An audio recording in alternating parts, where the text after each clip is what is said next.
14 अगस्त 2005 सुबह का वक्त था। हीलियोस फ्लाइट 522 साइप्रस के लार्नका इंटरनेशनल एयरपोर्ट से ग्रीस के एथेंस इंटरनेशनल एयरपोर्ट जाने के लिए तैयार थी। सुबह के करीब 9:07 पर फ्लाइट ने उड़ान भरी। उस समय इसमें 115 पैसेंजर और 6 क्रू मेंबर सहित 121 लोग सवार थे और इसे उड़ा रहे थे 58 वर्षीय German contract base pilot Hans Jurgen Merten, जिन्हें कुल 16,900 फ्लाइट आवर्स का अनुभव था। वहीं इनके को पायलट के तौर पर मौजूद थे 51 वर्षीय पैम्पोस चार्लम्स, जिन्हें कुल 7,549 फ्लाइट आवर्स का अनुभव था। वहीं फ्लाइट अटेंडेंट के तौर पर एंड्रियास प्रोड्रोमो कमान संभाल रहे थे। उड़ान भरने के 5 मिनट बाद यानी 9:12 पर प्लेन 12,040 फीट की ऊंचाई पर पहुंच गया और इस ऊंचाई पर पहुंचने के बाद ही अचानक प्लेन में एक अलार्म बजने लगता है। जब इस अलार्म की जांच की गई तो पता चला कि ये take off configuration warning alarm था, जिसे देखने के बाद दोनों पायलट हैरान हो गए। और वो इसलिए क्योंकि take off configuration warning alarm तब बजता है जब प्लेन ग्राउंड पर होता है और उड़ान भरने के लिए तैयार नहीं होता। ऐसे में 12,000 फीट की ऊंचाई पर इस अलार्म के बजने का मतलब दोनों पायलट को समझ ही नहीं आ रहा था। स्थिति की गंभीरता को भांपते हुए उन्होंने एटीसी यानी एयर ट्रैफिक कंट्रोल से संपर्क साधना ही उचित समझा। फिर उन्होंने तुरंत ही एटीसी से संपर्क कर उन्हें बताया कि उनके विमान का take off configuration warning alarm बज रहा है। पायलट एटीसी को ये सब बता ही रहे थे कि इतनी ही देर में प्लेन के कॉकपिट में मौजूद कंट्रोल पैनल पर कई सारे अलार्म एक साथ बजने शुरू हो गए और इन अलार्म्स की आवाज के कारण पायलट्स की आवाज एटीसी तक पहुंचना भी बंद हो गई। साथ ही प्लेन का मास्टर क्वेश्चन अलार्म भी बजने लगा था, जिसका मतलब था कि प्लेन के कई सारे सिस्टम एक साथ ओवरहीट हो चुके हैं। दोनों ही पायलट्स की दिक्कतें अब बढ़ने लगी थी। उन्हें कुछ समझ नहीं आ रहा था कि अचानक ये सब क्या हो रहा है। इधर ये सब देखकर प्लेन में अफरा तफरी का माहौल बन गया। क्रू मेंबर लगातार यात्रियों को शांत कर रहे थे। सभी पैसेंजर्स को सांस लेने में काफी ज्यादा दिक्कत आ रही थी, इसलिए उनके ऑक्सीजन मास्क अपने आप ही नीचे आ गए। दरअसल जब प्लेन में ऑक्सीजन का लेवल कम होता है तो ऑक्सीजन मास्क अपने आप ही नीचे आ जाते हैं। इस दौरान प्लेन लगभग 18,000 फीट की ऊंचाई पर था। पायलट बार बार एटीसी से संपर्क कर उन्हें अपनी समस्या बताने का प्रयास कर रहे थे, लेकिन उनकी बात एटीसी तक पहुंच ही नहीं पा रही थी और कुछ ही देर में प्लेन का एटीसी से कनेक्शन भी पूरी तरह टूट गया। इसके बाद भी एटीसी ने बार बार फ्लाइट से संपर्क साधने की कोशिश की, लेकिन उन्हें कोई उत्तर नहीं मिला। प्लेन अब लगातार ऊपर की ओर बढ़ता जा रहा था। आमतौर पर इस रूट पर फ्लाइट को लगभग 1 घंटे और 45 मिनट का समय लगता है, यानी करीब 10:45 पर इस प्लेन को एथेंस एयरपोर्ट पर पहुंचना था। 9:23 पर प्लेन 34,000 फीट की ऊंचाई पर पहुंच चुका था। इसके बाद 9:37 पर यह विमान एथेंस के फ्लाइट इंफॉर्मेशन रीजन में पहुंच गया। 10:12 से 10:50 तक एथेंस एटीसी यानी एथेंस एयर ट्रैफिक कंट्रोल की टीम रेडियो कॉल्स के जरिए इस प्लेन से संपर्क साधने की कोशिश करती रही, लेकिन उन्हें कोई जवाब नहीं मिला। अब 10:45 हो चुके थे और इस समय प्लेन को एथेंस इंटरनेशनल एयरपोर्ट पर लैंड करना था, लेकिन प्लेन का अभी तक कुछ अता पता नहीं था। कुछ अनहोनी की आशंका के चलते ग्रीस अधिकारियों ने तुरंत ही अपने 2 सबसे बढ़िया F-16 फाइटर जेट को इस विमान को ढूंढने के लिए भेजा। कुछ ही देर में इन फाइटर जेट्स ने हीलियोस फ्लाइट 522 को ढूंढ लिया। इनमें से एक फाइटर जेट उड़ते उड़ते इस विमान के बहुत करीब आ गया था, ये देखने के लिए कि अंदर आखिर चल क्या रहा है। तो इस फाइटर जेट पायलट ने देखा कि प्लेन के अंदर को पायलट की सीट पर कोई बैठा हुआ है। वहीं मेन पायलट अपनी सीट पर सिर नीचे करके बेसुध हालत में पड़ा हुआ है। फिर ये फाइटर जेट पीछे गया और अब इसने पीछे वाली खिड़की से प्लेन के अंदर के हालात का जायजा लिया। लेकिन फाइटर जेट के पायलट के लिए हैरानी की बात तो ये थी कि अपने बराबर में 2 फाइटर जेट्स के उठने के बावजूद किसी भी पैसेंजर्स ने मुड़कर उनकी तरफ नहीं देखा। किसी भी पैसेंजर की तरफ से उन्हें कोई भी रिएक्शन नहीं मिला। तभी लगभग 11:49 पर फाइटर जेट्स के पायलट्स ने देखा कि एक शख्स प्लेन के कैबिन से होकर कॉकपिट की तरफ जा रहा है। कुछ ही सेकंड्स में ये शख्स प्लेन की पायलट सीट पर बैठा हुआ दिखाई दिया। कॉकपिट में बैठे इस शख्स को देखकर फाइटर जेट्स के पायलट ने इसे इशारा कर स्थिति के बारे में जानना चाहा। ये शख्स भी उन फाइटर जेट्स के पायलट्स को कुछ बताना चाह रहा था, लेकिन वो कुछ बोल ही नहीं पाया। तभी लगभग 1 मिनट बाद 11:50 पर प्लेन के लेफ्ट इंजन ने काम करना बंद कर दिया और प्लेन लेफ्ट साइड से झुककर तेजी से नीचे की ओर गिरने लगा। पायलट सीट पर बैठा वो शख्स इसे कंट्रोल करने की कोशिश तो कर रहा था, लेकिन वो इसे कंट्रोल कर ही नहीं पा रहा था। ठीक 12 बजे प्लेन के राइट इंजन ने भी काम करना बंद कर दिया। प्लेन का कंट्रोल अब पूरी तरह से खो चुका था। 12:04 पर प्लेन एथेंस से लगभग 40 किलोमीटर दूर ग्रामेटिको की पहाड़ियों में जाकर क्रैश हो गया और इसके क्रैश होने के साथ ही इसमें सवार क्रू मेंबर समेत सभी 121 लोगों की मौत हो गई। दोस्तों एक बार महसूस कीजिए उस पल को जब 121 यात्रियों से भरा ये प्लेन जब पहाड़ से टकराया होगा तो क्या गुजरी होगी उन फाइटर जेट्स के पायलट पर, जिन्होंने इन लोगों को अपनी आंखों के सामने जाते हुए देखा होगा और वो इनके लिए कुछ भी नहीं कर पाए होंगे।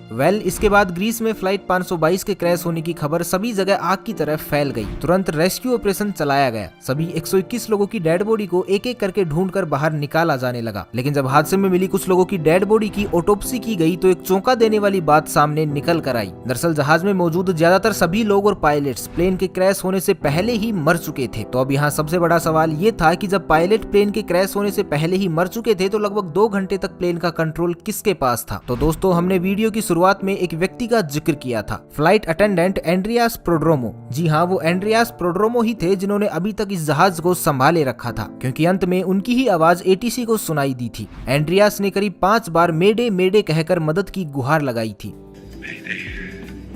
Mayday. Flight 5.